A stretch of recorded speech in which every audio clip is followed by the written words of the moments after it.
Bienvenidos. Hoy nos metemos de lleno en una de las preguntas más alucinantes que existen.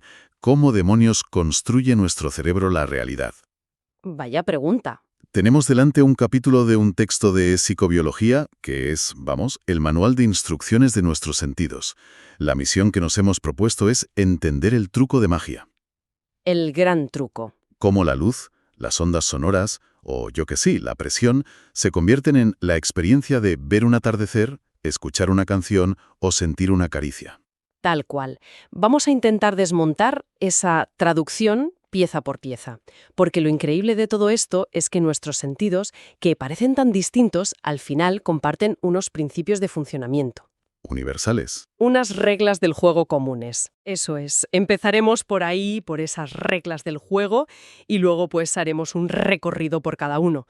La vista, que es la estrella, claro, el oído, el tacto y por último los sentidos químicos, el gusto y el olfato. A ver si desvelamos cómo funcionan esos circuitos y esas células que nos conectan con el mundo. Perfecto, pues vamos a por esas reglas. ¿Cuál es el punto de partida? ¿Cómo entra para empezar cualquier información del exterior en nuestro sistema? Pues mira, el primer paso es un proceso con un nombre un poco técnico. Transducción. Transducción. Sí. Imagina que cada sentido tiene como unos traductores especializados en la frontera, ¿vale? Son los receptores sensoriales. Unos traducen energía lumínica, otros presión, pero todos, absolutamente todos, lo traducen al único idioma que entiende el cerebro. Los impulsos eléctricos. Los potenciales de acción, exacto. O sea, son como los corresponsales del cerebro en cada parte del cuerpo. Ahora, una vez traducida la señal, ¿cómo sabe el cerebro si el corresponsal le habla desde la punta del dedo o desde el codo? La señal eléctrica es la misma, ¿no? Justo. Y ahí entra una idea que es clave. El campo receptivo. Suena complejo, pero es más sencillo de lo que parece. A ver. Imagina que cada neurona del tacto tiene asignada una pequeña parcela exclusiva de tu piel. En la yema de los dedos, esas parcelas son minúsculas, como microapartamentos en el centro de una ciudad. Claro, por eso tenemos tanta sensibilidad ahí. Exacto. Por eso notamos hasta una mota de polvo. En cambio, en la espalda, las parcelas son enormes, como fincas. Y por eso es mucho más difícil saber exactamente dónde te ha picado un mosquito. Un campo receptivo pequeño equivale a alta definición. Qué buena analogía. Y aparte de la localización, del dónde, ¿cómo distingue entre un toque suave y un apretón? Por la frecuencia de los disparos, un toque suave hace que la neurona envíe unos pocos impulsos por segundo, como un goteo. Poquito a poco. Una presión fuerte, sin embargo, provoca una ráfaga, un torrente de impulsos. Y la duración del estímulo, pues se codifica por cuánto tiempo se mantiene esa ráfaga. Es un código elegantísimo en su simplicidad. ¿Dónde, cuánto y por cuánto tiempo? Vale, ya lo tenemos. La señal está en lenguaje neuronal, con su remitente y su intensidad. ¿Qué pasa ahora? ¿Va directa al jefe, a la corteza? No tan rápido. Antes tiene que pasar por una especie de gran estación central de clasificación y filtrado. Se llama el tálamo. Casi toda la información sensorial, menos la del olfato, que es un caso un poco especial, pasa por aquí. El tálamo, vale. El tálamo es como el recepcionista en el cerebro consciente. Decide qué estímulos son lo bastante importantes para pasar a la corteza y cuáles se pueden ignorar. Sin él estaríamos absolutamente saturados de información. El portero de discoteca de nuestros sentidos. Me gusta. Ahora bien, el texto dice algo muy interesante sobre que la información no viaja por una única autopista. Habla de un procesamiento en paralelo. Efectivamente, y esto es fundamental para entender la eficiencia del cerebro. No se fía de un único canal. El sistema del tacto, el somatosensorial, es el ejemplo perfecto. ¿Por qué? Porque tiene, como mínimo, dos vías funcionando a la vez. El sistema lemniscal es la autopista de alta velocidad para el tacto fino y preciso, la textura de la seda, la forma de una llave en el bolsillo. Lo sutil. Y luego está el sistema anterolateral, que es como la línea roja de emergencia.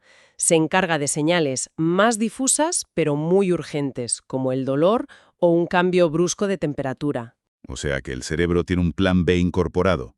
Una vía para los detalles y otra para las alarmas. Es pura supervivencia. Pura supervivencia y además redundancia. Si una vía se daña, la otra puede suplir parte de la información. El cerebro no pone todos los huevos en la misma cesta. Es alucinante cómo estos principios se aplican a todo. Pero si hay un sistema que parece llevarse la palma en complejidad, es la vista. Aquí la cantidad de información que procesamos por segundo es brutal. Totalmente. Y todo empieza en la retina, esa finísima capa de tejido en el fondo del ojo. Ahí tenemos dos tipos de fotorreceptores, nuestros traductores de luz. ¿Cuáles son? Por un lado, los bastones, que son legión. Tenemos unos 120 millones.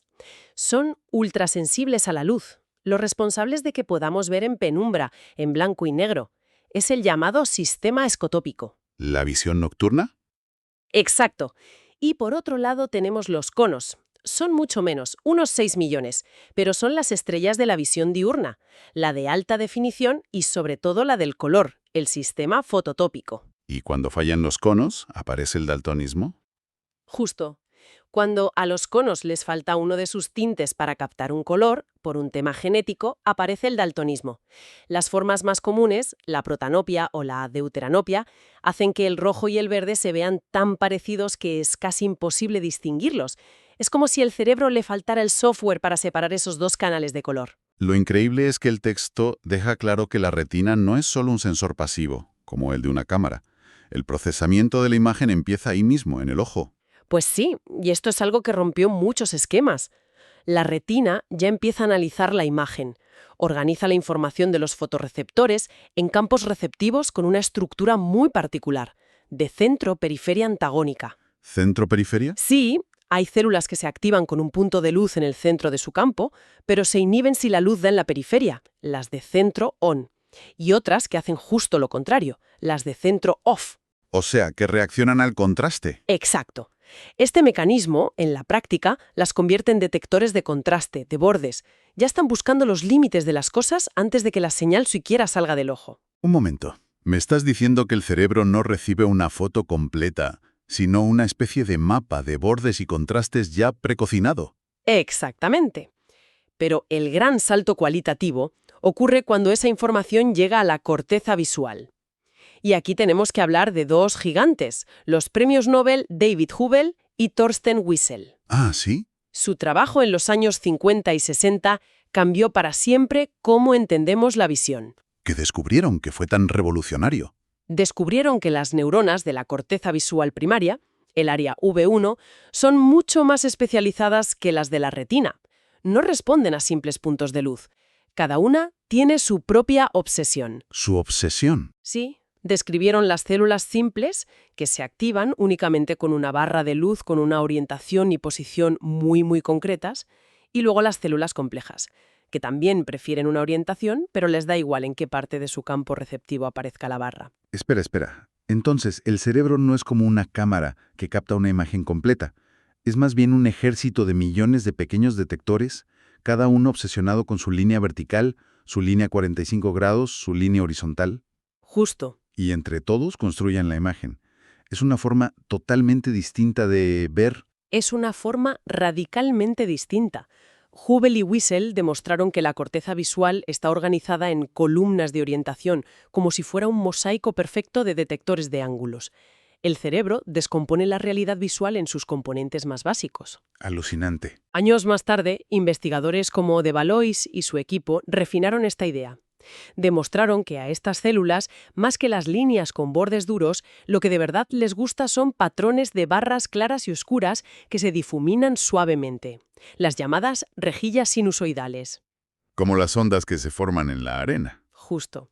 Eso sugiere que el cerebro analiza las imágenes descomponiéndolas en sus vibraciones espaciales, de una forma muy parecida a cómo el oído descompone la música en notas. Es un análisis de frecuencias, pero en el espacio. ¡Qué locura! Pasamos de puntos de luz a bordes, ángulos y frecuencias.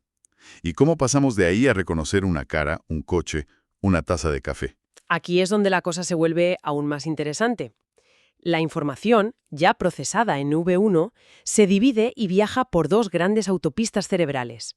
La corriente ventral que va hacia el lóbulo temporal se encarga de identificar qué estamos viendo. ¿El qué? El color, la forma, la identidad. Es la vía del reconocimiento.